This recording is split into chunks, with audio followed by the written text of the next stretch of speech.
গত ৫ বছর ফ্যাসিবাদী স্বৈরাচার বাংলাদেশকে ধ্বংস করে গেছে তারেক রহমান।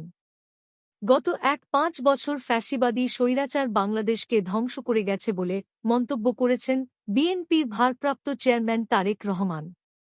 রোববার ৬ ফেব্রুয়ারি বেলা ১টায় নড়াইল সরকারি উচ্চ বিদ্যালয় মাঠে জেলা বিএনপির সম্মেলনে প্রধান অতিথি হিসেবে ভার্চুয়ালি যুক্ত হয়ে এ মন্তব্য করেন তিনি। তারেক রহমান বলেন, তামাশার নির্বাচন করে সাধারণ মানুষের ভোটের অধিকার কেড়ে নিয়েছিল ফ্যাসিবাদী স্বৈরাচার। আপনাদের প্রতিরোধে পালিয়েছে সেই ফ্যাসিবাদী স্বৈরাচার। এখন সময় নতুন করে দেশ গড়ার।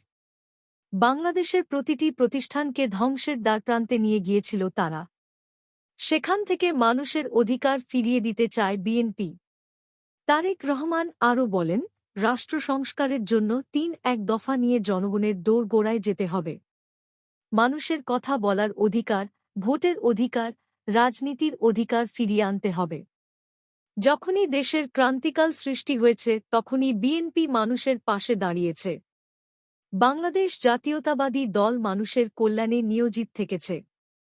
গত ৫ বছর ফ্যাসিবাদী স্বৈরাচার বাংলাদেশকে ধ্বংস করে গেছে। এখন রাষ্ট্র পুনর্গঠন করার দায়িত্ব আমাদের। আগামী প্রজন্ম যেন শক্ত ভিত্তির ওপর দাঁড়াতে পারে, সেজন্য আমাদের কাজ করতে হবে। সম্মেলন উদ্বোধন করেন বিএনপির চেয়ারপারসনের উপদেষ্টা আমানুল্লাহ আমান। তিনি বলেন, সংস্কারের নামে সময়ক্ষেপণ না করে দ্রুত নির্বাচন দেন। সংস্কার নির্বাচিত সরকার ও করতে পারবে। বেশি দেরি করলে আবারও জনগণ রাস্তায় নামবে।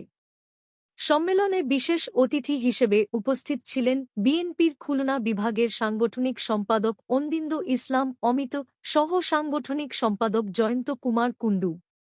এছাড়া অন্যান্যদের মধ্যে উপস্থিত ছিলেন জেলা বিএনপির সহসভাপতি মো.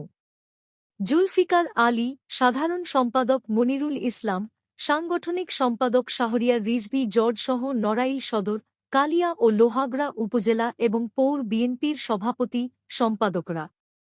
সম্মেলন শেষে দ্বিতীয় ধাপে দুপুর ২টা থেকে জেলা শিল্পকলা একাডেমিতে শুরু হয় জেলা কমিটি নেতৃত্ব নির্বাচনের ভোট গ্রহণ। জেলার মোট ৪টি থানা ও ৩টি পৌরসভার মোট ৭টি ইউনিটের ৭০৭ জন ভোটার ব্যালটে ভোট দিয়ে নেতা নির্বাচন করবেন। ভোট চলবে বিকেল ৫টা পর্যন্ত। আসন্ন এ কাউন্সিলের সভাপতি, সম্পাদক ও সাংগঠনিক এই ৩ পদে ব্যালটের মাধ্যমে ভোট গ্রহণ অনুষ্ঠিত হচ্ছে। নির্বাচনে সভাপতি পদে বিশ্বাস জাহাঙ্গীর আলম চেয়ার ও মো. জুলফিকার আলী মোটরসাইকেল সাধারণ